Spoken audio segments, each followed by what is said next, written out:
I'm back in the building. Today I want to talk to y'all about immaturity or maturity. First, let me start by talking about immaturity. You know what I'm saying? The definition of immaturity, dictionary definition, is not fully developed, showing emotional or intellectual behavior that resembles that of a child. You know, somebody not fully developed. And I could say this does not have an age limit. You can meet somebody who's 50 years old who's immature. You can meet somebody 17 years old who's very mature. Maturity is or immaturity is dictated by your actions, your thinking, the whole combination. How you move, how you think, how you act, how you react, how you deal with others. Well, I'm gonna use some examples of me growing up. Just like most kids, when things go wrong, you blame other people. When things go right, you take the credit. That's an immature way of thinking, for the simple fact that everything is always your fault. Don't think so? You're probably immature. A mature person takes responsibility for their own actions. You can't control the actions of other people, and you shouldn't try to, but you can control your actions. You can control the way you react to their actions. If you find yourself in a situation where you're constantly blaming other people for your problems, blaming people for your position in life, you have an immature way of looking at the world. I suggest you grow up. You just get to an age, usually it's in your mid-20s, mid to late 20s, around like 25, between 30. That's when the average person, starts coming of age. So that's when you go from an immature mind state to a mature mind state. I would say for me, it started happening at like 24, 25, around that time. That's when I finally started looking at the world in just a different way. I finally said to myself, you know what? There's the way that I view myself, then there's the way other people view me. I need to maybe start bringing the two together, because people view me away for a reason, and I view myself. Obviously, I know myself, so I look at myself for a reason. If I bring the two together, I'll probably be closer to the truth. I'm not going to over analyze the things that other people say about me because they're not with me 24/7.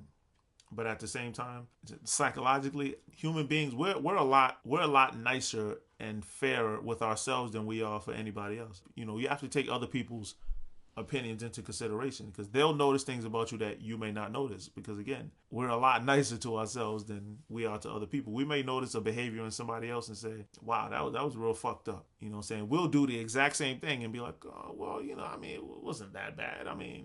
We'll make an excuse for why we did it. So that's why it's always in your best interest to take on the opinions of other people. So what I did when I was 25, I started saying, well, people have been calling me shy my whole life. I personally didn't believe it, but I'll say, they're saying that for a reason. And when I finally decided to start actually looking at myself, analyzing myself, and just looking deep within myself, I realized, you know what? They're right. I didn't want to admit it for the longest time. But when I finally said to myself, you know what? I am a shy kid. I did grow up being shy. I just have to embrace it. I can't run from it. I can't. It is what it is. Everybody knows it. Everyone sees it. The more I try to act like that's not the case, the dumber I look. Those are one of the things that I noticed about myself that I was trying to avoid for the longest time. Another thing, I just started taking more responsibility for my actions and the way my life had come so far. Up until this point, I was kind of just following what everyone else was doing. What I'm saying? Society been telling us, you go to school, you go to college, you get a job, you get married, you have kids. That's it. You come home from your job, spend some time with your wife and kids, have a little fun whenever you can, and that's life. And we all been getting pushed in this direction. A lot of people turn around and blame society. They'll blame their wives, they'll blame their kids, they'll blame everyone, but the only person that you need to blame, which is yourself. That's all a part of mature thinking. Taking responsibility and saying, you know what? Yeah, society's been pushing me in a certain direction, but I didn't have to go in that direction. I chose to I allowed them to push me in that direction. Don't say, hey, my wife is the reason that I'm not happy.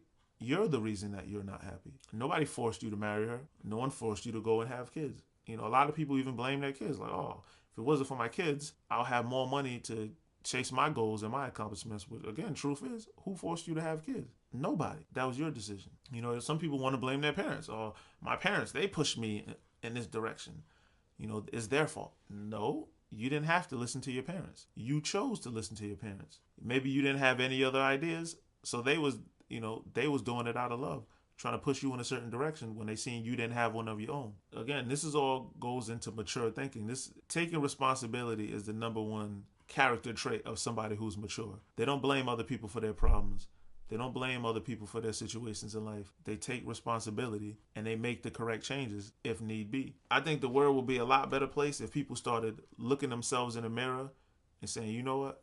I'm the reason my life is the way it is. Whether good or bad, I'm the one that's going to take control, take responsibility, be the fully developed adult that I want to be, live the life that I want to be. Because you can live that life by simply taking control. Let's say it's true that it is other people's fault that you're living the way you did. Well, once you take control, then you can live the way you want. And then you have nobody to blame. It's human nature that if somebody gives you a scapegoat or a way to blame other people, you're usually going to do it. You know what I'm saying? But a mature person doesn't allow that to happen. They say, you know what? It's on me. I'm going to take control of this situation. I'm going to give myself the life that I deserve. You know what I'm saying? The life that I want. And I'm going to make the best out of every situation that I'm in, good or bad. Like I say, it's just my thoughts, ladies and gentlemen. You may agree, you may not agree. One day you'll come to you'll start to realize that everything is in your control. The world is at your feet. The universe just wants to get out of your way so that you can seize control and realize your destiny. You know, a lot of people are afraid of themselves. You know, they don't believe in themselves. They don't believe that they can achieve their goals, their dreams, no matter how ridiculously astronomical they could be. You may want to go to space. You know, other people may sit there and say, oh, well, you can't go to space. You know, who are you to do that? Who am I not to do that is what you should be saying. You know, you can't let other people's fears and other people's shortcomings dictate how you move or the way you live your life, because you're just going to end up in pain. You know, maybe not physical pain, but that mental pain where you just, you know, you look on your life with just regret and you're like, man, how did I end up in this position? How did I end up 40, 50 years later? You know, this is not what I envisioned for my life at all. You know what I'm saying? It takes a mature person to take destiny in their own hands and live the life that they want to live. It's up to you. What kind of life do you want to live? A life where other people control you, or a life where you control yourself? Make your choice. Peace.